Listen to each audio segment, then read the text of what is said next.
Hello and welcome to the Villa Park podcast. It's me, Rich.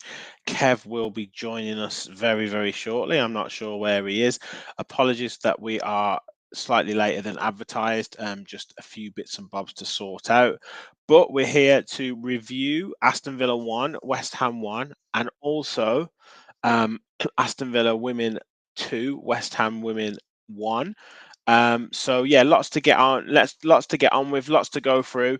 Please comment on your thoughts on the game. We're just going to go through the match and thoughts on different players, thoughts on different performances. So as you all know, it's driven by you guys. So get your thoughts in the comments. What do you think? Who was your man of the match? Who played well? Who didn't play well? What do we need to look at moving forward? Was it a missed opportunity, etc., etc.? So please, as always, get your comments in. Please do leave a like on the video. I've already got great numbers watching, so please do hit the like button. If you're new to the channel, please do subscribe and get your, as I say, get your comments in. Help us spread the word of what is the most underrated Villa podcast out there. Here he is, the man himself. How are you doing, mate?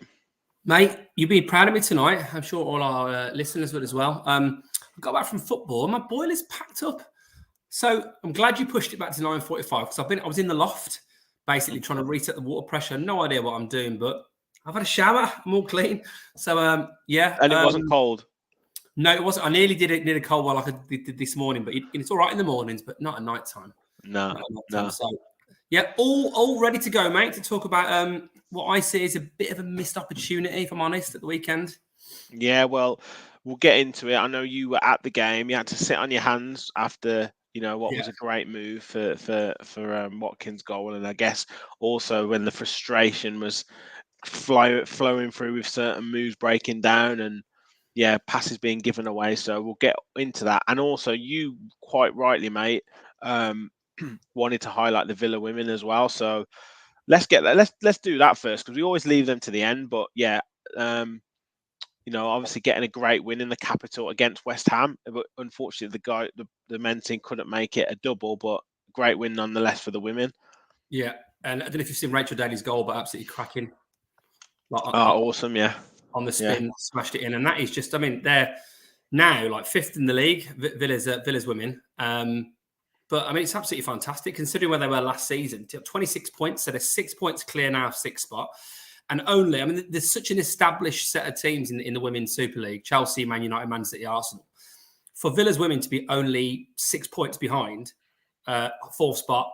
So, I mean, it's not that much when you consider that. Like Leicester have got 7 points, Brighton have got 8, Tottenham have got 9, Reading have got 10. For Villa to be on 26 is an absolutely fantastic performance this season. And Carla Ward and the rest of the players should be incredibly proud of what they've done. So long may it continue. And it would have been wonderful to get a double win, wouldn't it, over West Ham? But wasn't quite to be. Wasn't quite to be. But yeah, I think since the turn of the year, they've won 4, drawn 2. They can't really do much better than what they're doing. So yeah, absolutely phenomenal. Still in the cup as well, mate. Still in the cup. Yeah, still in the cup as well. Absolutely. Michael said great point for the men and a fantastic result for the women. Won the last great three. To see 10,000 supporting them before the end of the season. I think they probably will. I think they'll get a couple of really big crowds. So yeah, awesome. Got comments. Like say, Michael says good evening. No snow to clear today. Absolutely. T1's good evening, T. I don't think she'd have any snow, to be fair, as well. I think 1-1 was a fair result, seeing both teams had chances to score a winner. Yeah, definitely. Simon, evening everyone. Evening, Simon. Great to have you on, mate. I'll come on to Gary's comments shortly because I'm sure you'll have we both have quite a bit to say about the player that he's mentioning. Rachel's in the house. Hi all. Deontay's in. Hello all. I think I was the only one on the pod to predict a draw. I believe you did. It was a fair result. 3 points is a must against Bournemouth, though. Yeah, absolutely. We'll come on to that a little bit later. Hope the owners throw some money towards the women's team next season, says Gary. If West Ham had been playing any of the sleazy six, that penalty would never have been given. The only other criticism is Bailey is becoming worse. In Emery we trust. Yes, Michael's also said just one more point on the women. I'm old enough to remember Gordon Cowans, and I absolutely love Kenza Dali as she plays like him. Yeah, she's a phenomenal player, to be fair. And they backed and recruited them so well. Yeah, they have done. Okay, the comments are coming in already, mate. So before we get into kind of goals, and it's partly to do with the penalty decision as well. But Simon says there, what are we going to do about the boy Leon? And yeah, and as I said, Gary had said fair result was a draw, but concerned about how Mr. Bailey is becoming under Unai. So yeah, I mean, it's starting for me. It's starting to come to the point where I'm actually, rather than criticise him, I'm actually feeling a little bit sorry for him, and that's not a stage you want to be with a Premier League footballer, is it?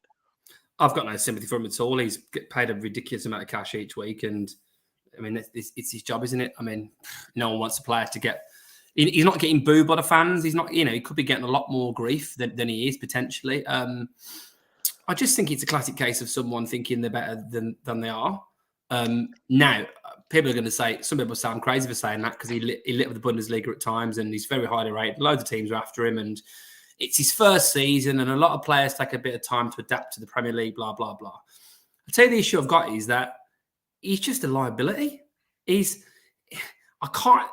put the odd good ball in the box and of course he's popped up with the odd goal, but his ball retention is generally terrible. He gives the ball like all the time. I mean, your ball goes to him. I'm at the point now where, I mean, I play five-a-side sometimes, and there's always the occasional player you can pass to and they'll be fine. And there's the occasional player you think, oh, I don't know if I'm going to give it to them because, they might lose it. We're talking a Premier League player. I'm not talking some 59-year-old from Wolverhampton. I'm talking a Premier League player. And I think that he gets the ball in situations, and I'm kind of cringing what he's going to do. And it was really highlighted for me against West Ham because there's Jared Bowen, who was man of the match, in my opinion, and also Ben Rama, who was a little bit wasteful, but obviously got the penalty. But in terms of the way they kind of kept the ball, they passed the ball generally to people, they at least did something, at least got a shot off. Those two, cheaper from the Championship, and I would rather have either of those in the Villa team every day ahead of Leon Bailey. He just doesn't offer. I mean, he did offer something, actually. To his credit, he did offer something at the weekend. He gave a penalty away. So at least he had some contribution to the game, albeit not for us. Yeah, no, I think it's one of those where, like, watching the game, obviously you were in the ground, so you could see. I don't know how the view seems like miles away in that stadium, like wherever you're sitting. But anyway, you were there, and but watching the game on the TV, for me, like I'm getting to the point now with Villa where we're good in possession, we take our time, but then we go quick into midfield, we can move it quickly in midfield, and I think as a Villa fan base, we're now getting used to that, and we kind of got confidence in. And we'll come on to one or two of the other players that we've got much more confidence in now that they're gonna hold the ball or they're gonna give it to a Villa player. But I've still got that feeling with Bailey, like whenever he gets the ball, I don't know if, well, like me as a fan, I don't know what he's going to do with it, and I think he's going to give it away. So I dread to think what the players think when they give him the ball. Like what is he going to do? Like we've had this situation before. Like obviously it was always give the ball to Jack because we knew he'd do something. But whenever we kind of didn't have him in the team, it was always a situation where the players would look at each other and be like, well, what do we do with it now? Like, and there was a trust issue with, like, when they gave the ball to, say, a Traore, for example, or they gave the ball to an El Ghazi or whoever else, that you weren't going to get it back. You didn't think you were going to get it back. And there's that situation with Bailey where I think there's a time where they're giving him the ball, but they're just not sure that they're not trusting him to deliver it into the box or to beat the fullback or to even just pass it back to Matty Cash or whoever's there. Like, do you know what it is, mate? As well, like I was going to say, it's not. Listen, wingers are streaky. That's your almost catch line, isn't it, about wingers? And you're absolutely right. Wingers can be inconsistent. Look at Anthony at Man United. I mean, I wouldn't say Bailey's any better than him, so at least we got off slightly there. But the problem for me, Bailey, is touch is generally either unbelievable. He'll put it out of the air, like out of nowhere, or it's absolutely awful. Like, it'll bounce off him and he'll give possession away. When he's trying to do a trick, it's almost so obvious what he's trying to do. Very rarely does he take a fullback on. He occasionally goes on the outside and gets across in the box occasionally and does put some good balls in sometimes. But generally, it's just obvious to see what he's doing. Yeah, there's not like, like sometimes I think he's just lost that bit of, whether it's confidence, whether it's ability, whether it's, I don't know, but like when Ben Rama got the ball, Bowen he got the ball, as a West Ham fan, you were anticipating something happening. You thought like he's going to get past the fullback here, or he's at least going to get us a corner, or he's going to get us something. Whereas with Bailey, you're like, I'm struggling to know if he's actually going to control the ball. Yeah. Like so he's not putting the fullback under any undue pressure. And there's also a time where I think it was in the first half where he had I think he had a pretty decent touch, and then he went to kind of shield it away from the defender, and the defender just like ran through him almost and just took the ball off him. So there's that kind of strength issue as well, where I think he needs to get on the, if we're going to keep him beyond this season, he needs to get on the weights and kind of really like bulk up, because physically he's not strong enough either. But yeah, I mean, I don't know. But then another part of me is like, we all say we trust in Unai Emery and we trust in everything that he's doing, and Unai Emery's picking him. So like, what? How do we square that circle? Well, I think it's a valid point, but I mean, I don't know if he's got a huge amount of other options. You know, Coutinho's out at the moment. He could play Duran, but I think Duran's still very raw, as you can see. He either does really great stuff, or you know, he's a bit profligate himself. I mean, the other week when we had Bailey and Duran up top, I think it was against Arsenal at the end. I mean, that was literally like a box of quality. Yeah, but then like Bailey did that touch that was unreal, turned the defender inside out and nearly won the game for us. Like, honestly, I don't like, but it's too little to like to let not often enough. But yeah, I think comments coming in. Simon says so many positives, but he's so inconsistent. Unai is giving him plenty of chances. Michael says Leon will be a bench player next season. He's more effective coming off the bench, but I do think the Prem is too strong for him. I'll come on to the Gary and Greg's points in a second. Jam Jack said, I'm hoping Bailey is a work in progress for Emery or bye-bye in the summer and get some money back. And then T1 said, it's just not going for Bailey. I'm really not sure what's going on. It's not for lack of trying. I think he is trying. It's just not coming off. Rachel said, I think the Bailey's confidence has disappeared since the miss at Wolves. Yeah, it could well be. You know, in games like that. So just say that comment if you want from Michael. Yeah, sorry. And then I think the fans like Bailey, but it's not working for him. And that alludes to what you said, Kev. You know, he's not getting massive amount of stick. No. But it's just a fact of, I don't know what we're kind of waiting for or expecting from him. And I guess because we're doing well and because results are going quite well for us, he's almost kind of getting away with it almost. Whereas if we were getting beat every week, he would probably be getting a lot of stick. Well, if that Wolves game was like, I don't know, in a couple of games time, and you know, we'd lost a couple on the bounce, it might have been a different story. The issue for me is that in a game like that, where look, let's be realistic about it, right? Yeah, he's absolutely right, Gary. He's got his head turned by Basingstoke, hasn't he? Lols. In games like that, you know, for us to get a draw against a team we haven't got a great record against, West Ham, you know, we haven't won there. I think we haven't beat them in 9 games. I think we haven't won there since 2011. I think it was the stats that I saw. Or at least 2010, 11. So it's not been a happy hunting ground for us, or it's not been good for us home or away if against them since we come back to the Premier League. But you have to put that in isolation. That's like saying, you know, I've never been beaten in a fight by someone, but if it's like, you know, now you're in better shape and better physical condition and, you know, you've been in the gym more and they haven't, then you've got to take advantage when they're weak. And it's games like that when our attacking options get found out, because the build-up play at times was absolutely delicious. And actually, you know, I think there's some really nice patterns of play, it was summed up perfectly. There was a bit where I thought Brendan was actually pretty good most of the game. I think he faded a bit in the second half. But I actually thought for a start, you know, we've criticised him before not being that good, but I thought he was getting about the pitch. I thought his use of the ball was good. But there's one bit when I thought he'd lost the ball and he did brilliant to kind of retain the ball, went past someone, played a pass into Bailey, and Bailey just chipped it to the keeper. Yeah, I was in the second half. Yeah. Like, and I know, like, you can put anything in isolation and anyone can make a mistake, but it's games like that against a team where you should really be winning with a bit more quality in your attacking players that, you know, you can win. You bring on a striker or you've got a starting wing or whatever, and they can produce a moment of magic. I thought Ben Rama was going to do it at some point for West Ham. And Bowen, every time he got the ball, he did something with it. Yeah, yeah. It's, Well, it's that's what we're wanting from someone like that. But yeah, I mean, like I say, I think Michael said there, let's not kill him. But I think Emery is giving him every opportunity to show himself. And look, he's going to keep playing him. He's going to keep picking him, and hopefully he does play himself into form. I do think he's more of a home player and then an away player, but I do think we're starting to keep the ball more, and he's going to have to start producing something with the ball. Like he's getting into areas where he can do stuff. Um, so yeah, I did want to touch on the player who kind of came on for him, and we obviously hadn't seen him for ages.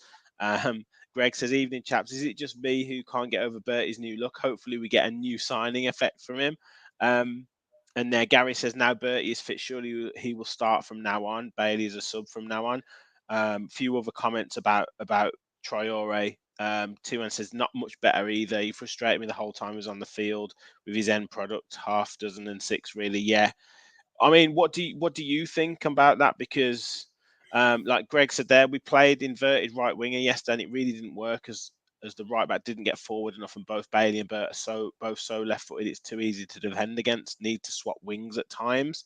yeah, We mentioned this before this afternoon when we were chatting before the pod about it's almost like quite a strange formation because you're asking Moreno to kind of be that left winger from left back, but you're asking, but the Bailey or Traore are playing on the right hand side, but they're both left footed, so they're going to come inside.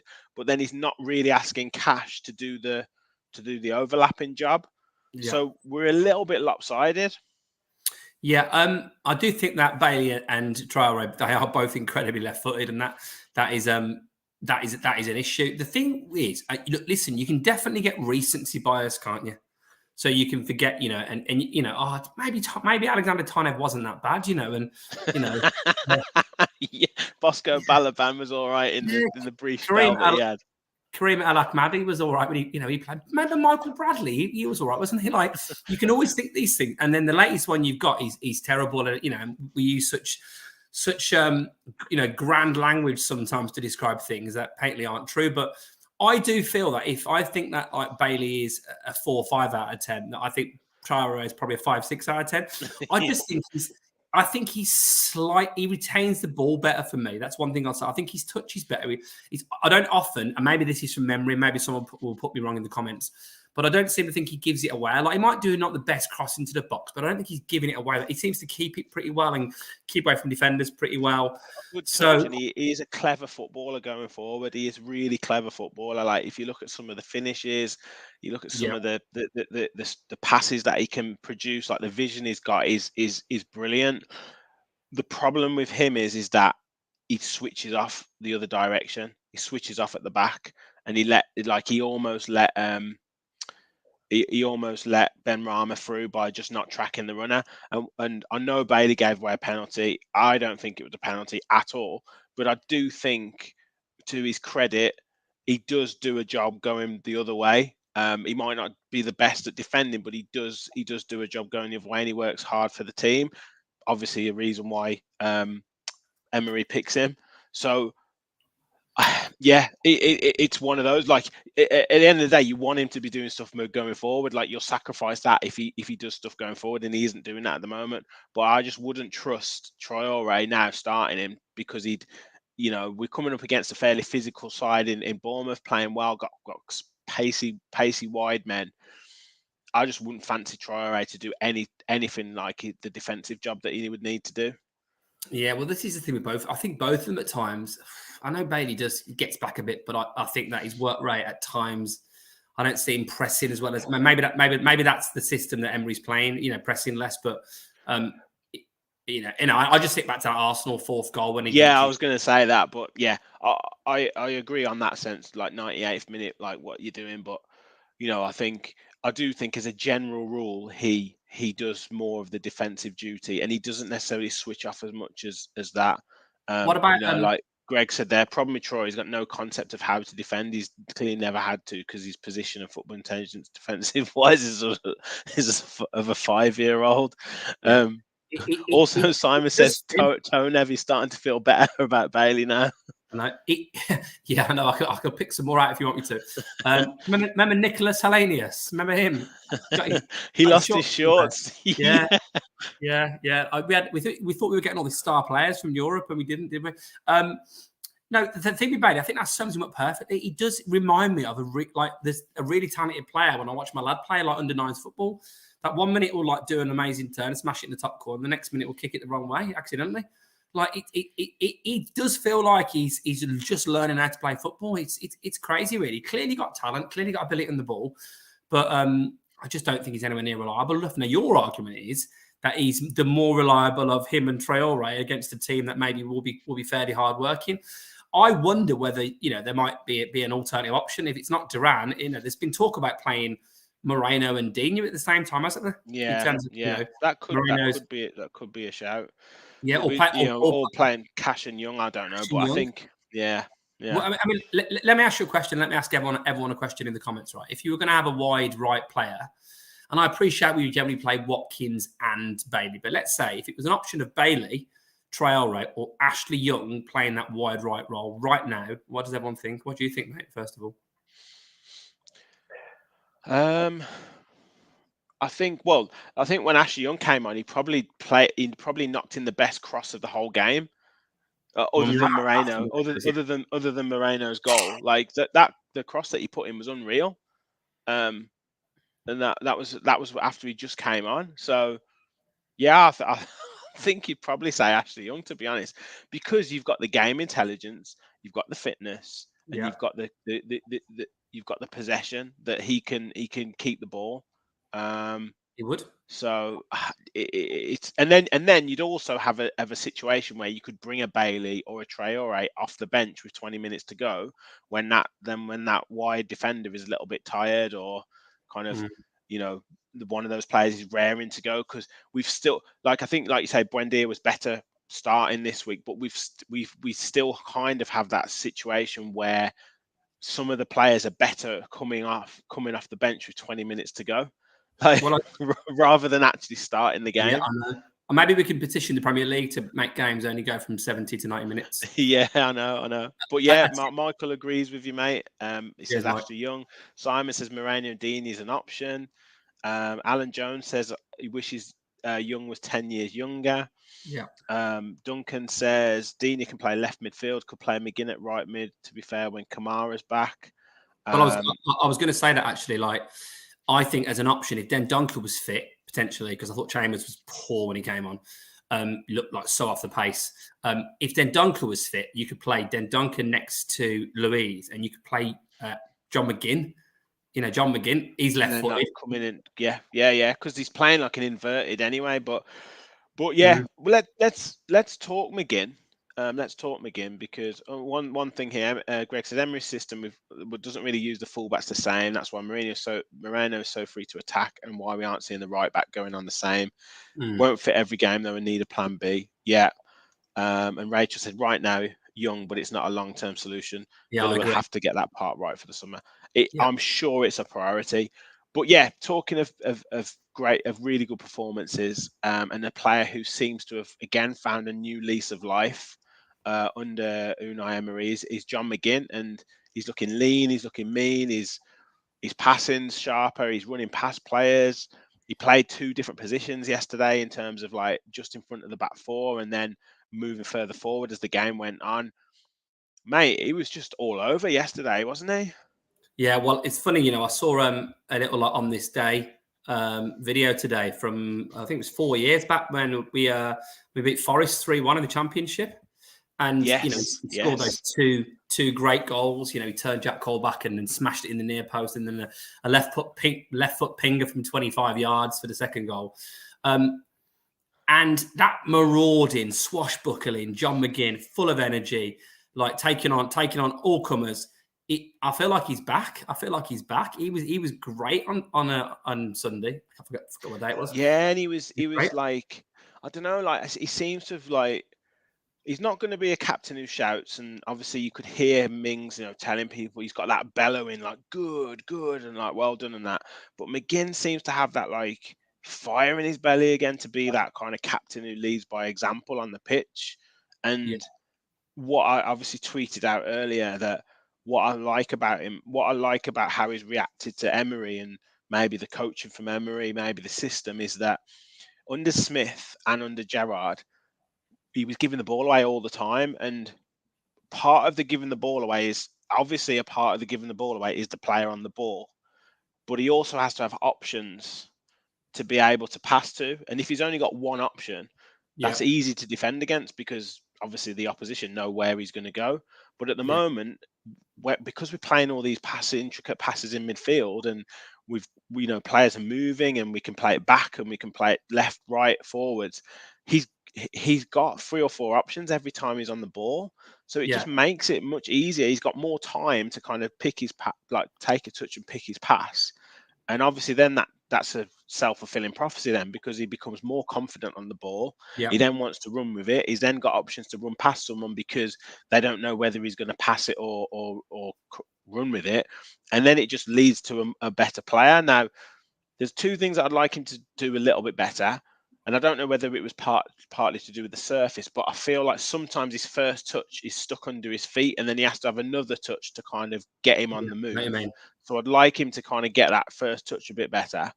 And then secondly, obviously it's the goals and assists, which we'd like to see that coming. He had a shot from like 25 yards that went over, but just want to see that in the game. And then he would be like back to that kind of midfielder that was touted around as being one of the strongest in the league. Yeah, I thought that it was also, I thought, just his general energy. And that midfield for West Ham is very competitive. You've got Souček, you've got Rice, you've got some good big players, but I thought he was the pick of the midfielders. I actually thought Louise was really good as well. I thought his use of the ball was really good, and I think that I was concerned before the pod about McGinn sliding back into that kind of double pivot role. But I thought he did really well. I thought he did really well. So we've clearly got options now. That's a good thing about it. There's a few players we need a bit more from. Of course, obviously we've talked about Bailey. We talked about Dinu in the past. I thought Ramsey was not. I was kind of on the edge of the game. It was a couple. Yeah, a bit on the edge. He worked quite well with the left-hand side, but yeah, I agree. And then obviously that move for when we'll come on to the score of our goal, Ollie Watkins. But there was that chance, that great move, and Ramsey played well in there. But yeah, I guess when a player like a Ramsey or a Bailey or a Buendia doesn't score or doesn't assist, you, that's almost what they're there to do, isn't it? That's their kind Yeah. of that's their mission, right? And if they don't do anything to do with that mission, like I don't think Ramsey had a shot on target, had a shot on goal. So if he's not doing that, then he's not necessarily doing what he's been put on the pitch to do. Or if Buendia doesn't put a ball through for a one-on-one, or like the approach play was good, but you want that last bit, you want that cherry on the top of the cake almost, don't you? Yeah, you absolutely do. You absolutely do. And listen, like we come back to the point about opportunities missed, but I do think to myself, if we could have just got the win there, that momentum keeps going. It would have been 3 on the bounce. It's a really good opportunity to make it 4 on the bounce. It would have been the first time we've done it since the start of that COVID season, when we beat Sheffield United, Fulham, Leicester, Liverpool. Wow, and then you go into the Chelsea game after the international break. Who's going to finish higher in the league? Yeah, get above them. Yeah. Mm-hmm. I've got to go through the comments, but guys, we've got loads watching, which is fantastic for a Monday night. So thank you so much for your support. And please do hit the like button and subscribe if you're new to the channel. We're over 1,050 now. We did that in the week. So got loads of shows coming up this week. Preview show for Bournemouth. I'm sure we'll be back with a Talking Tactics show, which go really well. Bodymore Bulletins on this day show, which I just launched last week. So please do hit the like button, hit the subscribe button to get all the content. But yeah, Tiwan says McGinn played well beside Dougie yesterday. Dougie misses his mate Kamara though. I mean, yeah, we're obviously going to miss Kamara massively. Kamara and Dendonka would be a good pivot. Michael on McGinn says Johnny's focusing on his game now. He's lost a few pounds and looking stronger. Why can't he score a goal though? He's totally lost his goal scoring threat, said Gary. I do think that'll come. I really do. Gaza says, class to hear everyone singing the praise of Super John McGinn again. And Greg says, for the record, has been so critical. Louise was excellent yesterday and has been much improved, as well as McGinn. Absolutely, mate. Emery's tactics is about creating space to pass. Yeah, we'd be definitely seeing that. John says, of the first 14, that being the most regular players, which ones do you think leave in the summer? You have to name 2. Oh, okay. Of the first 14, who do I think who do I want to leave, or who do I think will leave? God, that's a tough question because I don't know if I necessarily know that Bailey will leave, for example. I think there's a good chance that Dean might leave because I think he's been usurped now as starting left back. So, maybe we'd get him moved back to France or something. And I think there's a good chance. I don't know.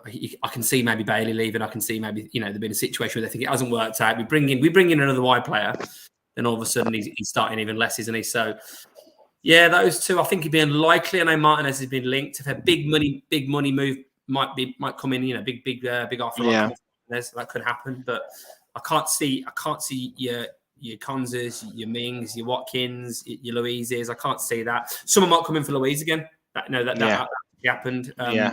But you'd like to think the ambition we show might convince him to stick around for a bit. I tend to agree. I think obviously there's a chance that Martinez goes.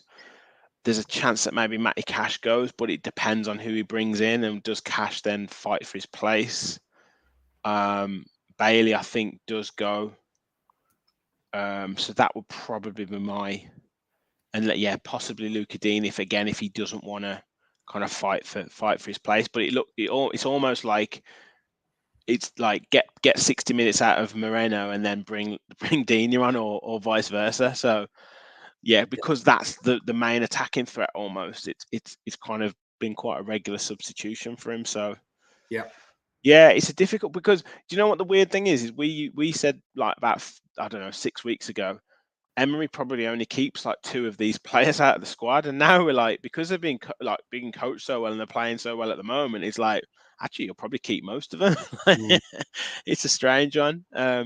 Rachel said, go on. I was going to say, just shows you what good coaching can do. It just shows you. Absolutely, because some of these players I think all of us had absolutely written off some of these players. And actually, and it just by the way, I don't know if we'll get on to talk about it properly, but I've got to say, I thought both centre backs were fantastic. I thought they were great. I thought they were really good, but the whole game, West Ham didn't really. You've mentioned it, mate. Absolutely, 100%. Like, I know we talked about it earlier about both of them. Like, Mings was just commanding and kind of didn't really give Danny Ings a sniff, really. I know he got a couple of flick-ons and got in 1 or 2 times, and he was there, and Mings was there to cover for Moreno when he got kind of done a few times from Bowen. And then on the other side, Konsa was the same with Cash, but also like they seem to be like much more assured on the ball, and some of the passes that they were playing through, it like quite incisive passes, into that midfield area was really good. Yeah, credit. I thought they were good defending set pieces as well. I still think that that diagonal ball onto Moreno, absolutely, we know the system he plays. The left back's always more further forward. That diagonal ball to Moreno is on a hell of a lot. I did have quite a view. I was quite central, actually. I was on a West Ham ticket, as you alluded to earlier, so I had a really good view of the goal. But I was perfectly being able to see, like, because obviously with a wide view, rather than watching on telly, I was like, that pass is on all the time. Over the top of their wide player, and then Moreno with good touch would be in every time. It's a strange one because their right back was getting caught inside too much, and obviously that was leaving Moreno a lot of space. And Matty Cash was getting caught inside quite a bit, and then that ball over to Ben Rama was on quite a lot. It was more a ball over the top to Bowen that was like kind of used his pace, but the kind of diagonal ball, and I don't know whether it was body position or what from those 2 right backs, or whether they just weren't sure of where to be positionally, but it was causing both teams problems, those areas. But obviously we got a goal from it. Ben Rama was causing us problems, but didn't manage to finish. A few comments. We do need to start having goals coming from other players to keep progressing. The thing is, Fulham and Brentford, as expected, falling away, and Chelsea are improving, but a good run from us could be interesting for a decent finish. We will come on to that in a bit. Dougie has returned to form under Emery, definitely. Gary says, think Ramsey's a bit like Platt. If he doesn't score, he isn't really contributing a lot. Michael says, this may be unpopular, but as well as Johnny's playing, I believe he will be a bench player next season too. Well, I guess it depends on kind of the midfielders that he brings in. Duncan says Ramsey needs a rest for me when we have players back, and Ramsey could be a bench player next season. We don't know. Yeah. I think we need to remember just how young Ramsey is at times. He's still only 21, and sadly isn't going to be consistent and game changing at times. If anything, we need players like Coutinho to help. From Greg, yeah, agreed. Who do we think are coming in then? Two each, please. Do you want to go first? Yeah, I mean, it's hard to say. Like, I think this Nico Williams rumor doesn't seem to be going away, and I do think he'll, as many managers do, they raid their old clubs. So I do think a wide player comes in, and I think that Moliero is it. I think that's probably one that will get done. Again, doesn't seem to be going away, but whether he's one who's going to get into the first team immediately, I don't know. He's coming from Liga B, La Liga B, and albeit a team that's at the top of that, but that's a big jump for the Premier League, and he's only 19. So, yeah, I think I'd probably say those two are probably ones that would come in. Other than that, I really don't know. Like, there's been Denzel Dumfries who's been mentioned, but obviously that's doing the rounds like Newcastle and Villa. Yeah. Other than that, I don't really know. Villa's very quiet about their business, so it's very difficult to say. Guendouzi, I think, has got a chance. I think there was a lot. Yeah, Guendouzi. Yeah. Maybe a Pau Torres. Tammy Abraham's been linked. Whether I think it's not happening. It's not happening. I think is Abraham offering you more than Watkins? That's a question you ask. Well, look, let's talk about him, because obviously, what is it? 6 goals in 7 games. 7 years. Is it? I think he's the 4th best scorer this year in the Premier League after like Kane, Rashford, I think, and Haaland. Yeah, and obviously can score right foot, left foot, head. Put away the first chance that he had. Should have scored with the second chance that he had, but constant threat to West Ham, constant threat to most defenses at the moment. What's interesting to see is something that we were saying so much, mate. I don't know how many times we were saying it, but stop doing all that running in the channels. Stop doing all that kind of chasing, and just stay in the areas where you can be most effective, and look at what's happening. I absolutely love the goal. I mean, I couldn't celebrate at all. It's so frustrating. And there was a woman behind me on it, I've got to say as well. It was chatting to some bloke. I don't think they were together. Irrelevant, really. But all the way through the game, she was saying stuff like, "Who are Aston Villa? What have they ever done?" And I was sat there and I was thinking, 1982, you knob. What have they ever won? What players have I ever had? Never any decent players. They're a bit of a nothing club. Honestly, you know what I'm like, mate. I was so proud of myself to not turn around and go, "Oi, Bint, we've won the European Cup in 1982. That's what we've done. Stick that in your pipe and smoke it."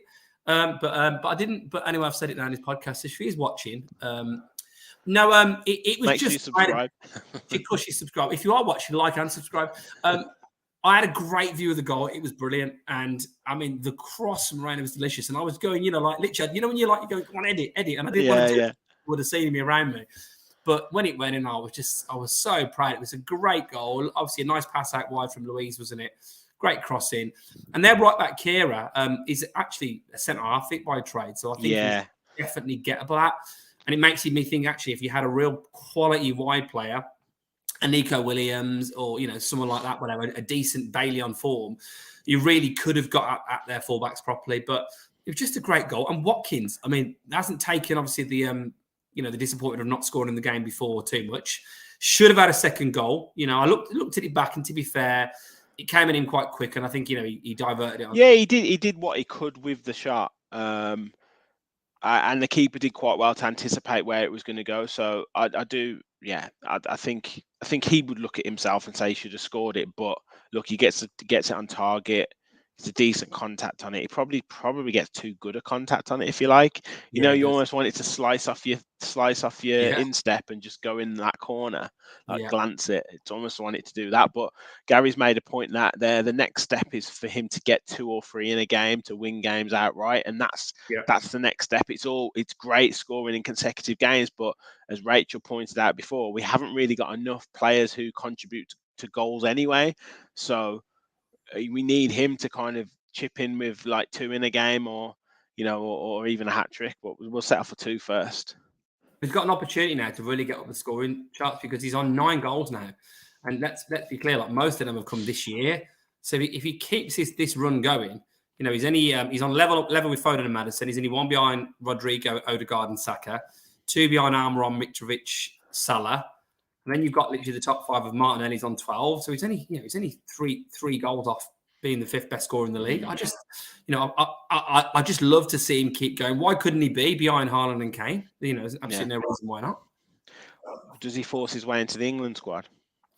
I think his form at the moment, I think he has to. Doesn't he? I think he's playing. Think about English strikers that are playing well. Clearly, Kane, he's going to be in. Goes without saying. But, I know Wilson's not playing well, is he? No, Tony. I think Rashford will be in clearly. If Wilson's not in, you've got Tony. You've got. Yeah, probably Tony. Yeah, I don't know if you can pick Tony at the moment with obviously what's going on. So, yeah, could be in. Could be in. Mm-hmm. He deserves it as well, and I think he deserved actually the Player of the Month award, didn't he? Yeah, Rashford got it, didn't he? Mm. Yeah. Anyway. Just some comments around sort of players that we're going to keep or sell. Duncan says, don't think we'll sell many. Perhaps Bailey and Cash will have a much bigger and better squad next season. Michael says, summer, I think we'll sign 1 more centre-back, a right-back, midfielder, winger and striker. Players who will go into the first team. So a busy summer predicted there. That's Pau Torres maybe has been linked as well. Yeah. Rachel says she thinks the youngsters will be most likely to be moved on. Well, talking about the youngsters, obviously, Aaron Ramsey scoring, Cameron Archer scoring, and Tim Irigbonham scoring, and Louis Barry scoring on the Friday night as well. So, look, I think the first 3 I mentioned there, I think they have got bright futures. Whether they are with Villa or not, I don't know. I don't really know. And you probably say the chances are that one of them might get something at Villa, the other 2 won't in terms of law of averages. But look, if they go on to get us like 8, 9, 10 million, you get 3 or 4 of them going for that fee. It's all well. It's great for the club, isn't it? And that's what you want. You want a factory of young players going through, making a good career for themselves, and us being able to get transfer fees for them. You think about what kind of money you can now get for an Archer, for an Aaron Ramsey, for a Philogene Bidace, for a Keenan Davis. I know Davis has not had the best season. He's got a couple of injuries, but you've got players there that could easily, I think, all of them score 10 plus goals in the Championship. I think you get a few million quid for all of them potentially. I know Ramsey's not played that much first team football, but Cameron Archer, I'd like to still think he's a bagsman, isn't he? He knows where the net is. He should be one who we keep. He should be. Mm-hmm. And I think Lamar Bogart's getting absolute rave reviews from Joey Barton at Bristol Rovers as well. Really is. So he said he didn't know how good he was, did he, when he signed him? No. Yeah. So look, this is what we're saying. Like sometimes loan moves can break players, sometimes loan moves can make players, and you don't realise what you've got. So fingers crossed that they start to do really well. But yeah, in terms of Rachel's point, yeah, I do think some of them will inevitably move on. But if, like we say, we can get 20, 25 million for selling 3 young players, you obviously then reinvest it in the club. So, or and then that pays for the academy or does whatever it needs to do, because your FFP is massively benefited from that.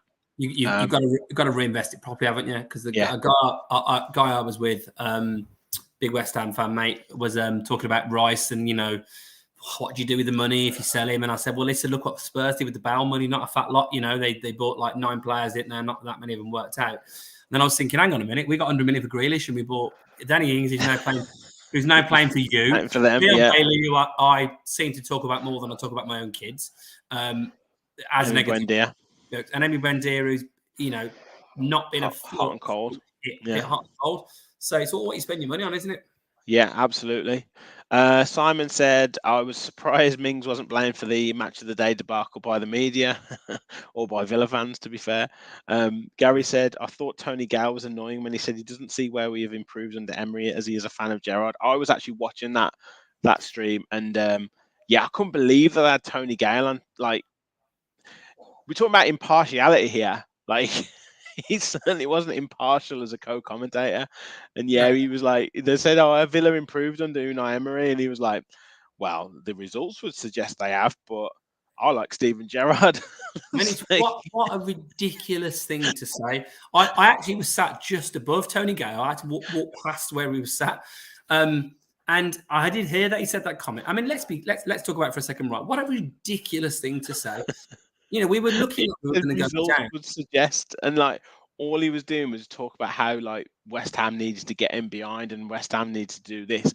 He wasn't saying anything. Like Villa were popping the ball about, like, and all this, and he just wasn't saying anything about it. I mean, if he's doing that for a West Ham fan TV, I get it. If he's working for a who is he? Whichever broadcaster it was. It was the Premier League feed, so it was it's meant to be kind of Unbelievable. I mean, it's like getting Gabby doing it for the Villa, wouldn't it? Yeah, exactly. I know, like sometimes I have Lee Hendry and stuff on co-com, but they don't generally do it too. I know Gary Neville does for United and stuff, but it was just sometimes, but it was just it was so bad. It was so bad. Yeah, Like, and it's also patently a ridiculous comment because Gerrard was rubbish at Villa this season. I mean, and we looked like we were going down. And the transformation under Emery is night and day. It's just the ex-pros club, isn't it? The ex-pros, England boys club, all that. It's just like, Emery is a foreign manager, blah blah blah. We want English managers to come in and do well. That's literally where he's he's going from the old school, like English manager book, isn't he? And like, yeah, it annoys me as well because I used to quite like about Tony Gale was he got a random move for one season to Blackburn, didn't he? When he was like 36 years old and won the Premier League. Got a random move, ended up playing like, I don't know, maybe 10, 20 games. I just think fair play to you, Tony Gale. West Ham, pretty much most of your career. You get a random like backup centre-half gig and then Blackburn win the league at 35. Anyway, he's annoyed me now, so he's off my Christmas card list. Yeah, exactly. And then Duncan says huge improvement under Emery, absolutely. Alfie said doesn't think Nico will leave Basque Country. I saw a documentary and he loves where he lives. Villa won tons more than West Ham. Typical ignorant prawn sandwicher. Yeah, you go. Your lady who was saying that. What we got here, Rachel said Mings and Watkins have done all they can for an England call-up, although someone said on Twitter, I don't know if I would want Southgate coaching instead of Emery. Yeah.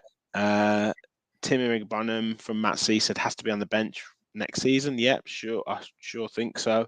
Definitely given a chance in pre-season. Archer will stay at Villa. Yeah. I think Keenan will be coming back. He's not done great. Rachel thinks that Archer will be sold. Michael said, when are you guys coming to Villa Park? Well, you'll be there on Saturday, won't you, Kev? I'll be there, Mike. I'll be there. Yeah. I won't be there Saturday, but I'll try and get to as many as I can. So we'll try. I know, actually talking about people going to Villa Park, one of our supporters, Peter Hayward, has travelled over from Australia. He's currently in the UK and he's going to Bournemouth game with his wife for their first ever live game. Fantastic. So I did put a tweet out to see if the club. I'm going to try and get another tweet out, but I'd love it if the club could do something for them, or just get them a tour around the ground or something like that, just to make it a bit more special for them. Yep. So if anybody does know of anyone at the club, on Twitter is Peter Hayward, is Otto KNABE at Otto KNABE is Twitter handle. But yeah, they've come over. Him and his wife have come over from Australia. They're attending the Villa Bournemouth game. That'll be their first ever live game. So if we can somehow get a message to the club, I'll put another tweet out. If we can get it spread out, that'll be amazing. So yeah, please do see if we can spread the word. Adam said, how come the game was shown on Villa TVs? Did I miss something since when we're Prem games on there live? They're not live on Villa TV, but you gotta do what you gotta do. Let's have a quick look at stats before we finish up, Kev, and then I do want to come to Gary's point around kind of the table and the missed opportunity that you wanted to kind of touch on, mate. So before we do, please do, as I say before, give the video a like and do subscribe if you are new to the channel. To help us spread the word. We've got, as I say, great numbers watching. Please do hit the like. I'd love to get to 100 likes off this stream, so that'd be amazing. So yeah, more possession, Kev. 59% possession, 41% for West Ham. They had 6 shots on target. We had 4. They had 17 shots in total. We had 12, but lots more passes from us and lots more touches. I did see that other than the top 6, like the other 14, that website, that Twitter page, we had the highest pass accuracy out of all the 14 clubs in the Premier League, like discarding the top 6, which I don't think we've ever done that for like, I don't remember. It was like 87% or something. 12 tackles from us, 25 clearances, 12 corners for West Ham, 2 for us. You did mention about kind of the way that we defended corners really well. Only 1 offside for us to show that either showed that we didn't really get behind them or West Ham were defending quite deep. And they had 6 offsides, so we did keep a very high line, and then 9 fouls and 6 fouls for us. So not too many fouls in the game, but yeah, definitely a game where we did keep possession quite well. Possession is great, isn't it? Now we seem to be doing that more and more and more. It's not always an indicator, obviously, of success. I heard a really interesting stat while we're on the topic of possession about our dear rivals Birmingham City the other day. In that, I think this season they've had more possession 8 times this season than the opposition, and they've lost every single time they've had more possession. So just goes to show, doesn't it? Like it's not always an indicator of success. You know, to have 8 games where you've had more possession in the entire championship season so far, and to have lost all of them. So interesting. Yeah. Actually, Adam said it was on live on Villa TV. So bit of a bonus for people there. So yeah, interesting. Yeah, so just looking at the table, Kev, because you did want to touch on the fact that it was a bit of a missed opportunity that we didn't win on Saturday, albeit with, you know, a point isn't a bad result considering the record that we've got at West Ham. But obviously we're still in that 11th position. And we are 2 points behind Chelsea, who have Everton on the weekend, with 3 points from Brentford, who have Southampton on the weekend. And obviously we have Bournemouth this weekend. Fulham don't play. I think they've got not a game till the international break because of FA Cup.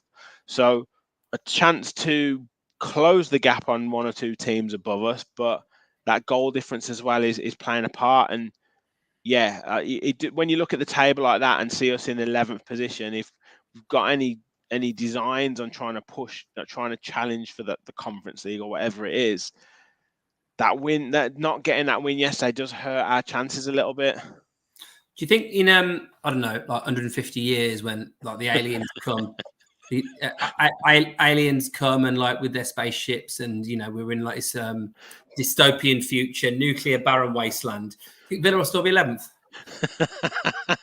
And we'll still be talking about missed opportunities, and we'll still be talking about like next game is like a defining game for us of where we want to be next season or where we want to be for the rest of the season. Yeah, I think that's absolutely nailed on. It's it's just really frustrating because a draw away at West Ham in any other situation would be a really good result. I mean, if you look at their team, actually, it's a decent team, and they had like the likes of Maxwell Cornet on the bench. You know, I know. I'd totally forgotten about him. Yeah, I mean, Scamacca's not playing at the moment. He's like a record sign. Paqueta was playing. He didn't really do anything, but Fornals came on, and as soon as the commentator said when Fornals came on, he scored in his last 3 games in a row against Villa, and then there was a long ball and he nearly got an end. I was thinking, here we go again.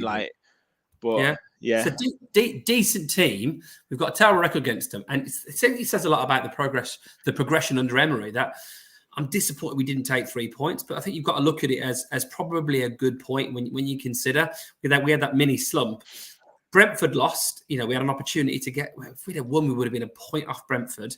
Level with Chelsea, point off Brentford. We would have been 2 points off Fulham and Brighton with a game in hand on Fulham. I mean, Brighton have got 2 games in hand on us, so they look like they're really Yeah. But I mean, they're saying, or some of their, I don't know, their players or fans are saying that, why can't they push for the top 4? But there are going to be teams that will come back into us. I mean, like Gary says, the relegation battle is going to be massive. But like, there's still like 11, 12 games of the season to go. It's still like, nearly a third of the season left. Like, it's not like it's, it's not like it's kind of 3 or 4 games to go. Like, it is going to go to the wire, but there's plenty of points to play for still.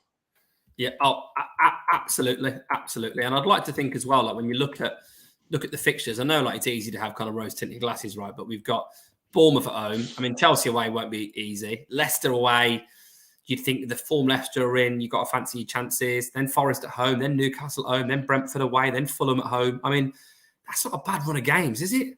No. Really? Fulham, Brentford, Forest at home out of 3 games, a away trip to Leicester, obviously the away trip to Chelsea, Bournemouth at home before that. Then we got Man United away, and I mean, okay, not won't be easy, but on their day. Then we got Wolves away, Spurs at home, and then we got Liverpool and Brighton. I mean, it could be worse. We've obviously played Man City. We could get ourselves in a decent position before playing those 2 or 3 last games, which are quite tough. But yeah, we could definitely. Just a bit of fun there. Gary said the relegation zone is really exciting. Who's going to go down?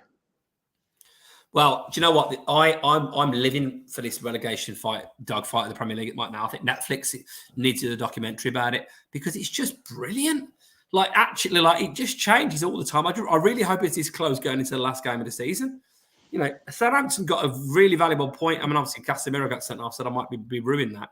But Southampton bottom are only 5 points off 12th, and they're bottom.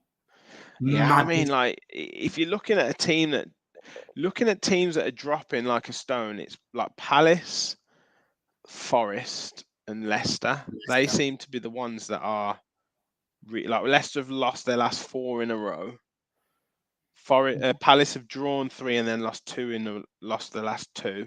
Won all year, Palace. And Forest have they've not won in 5. Like, they've lost 3 and drawn 2 over the last 5 games. Whereas, and Everton have kind of won 2 out of their last 5 and drawn 1.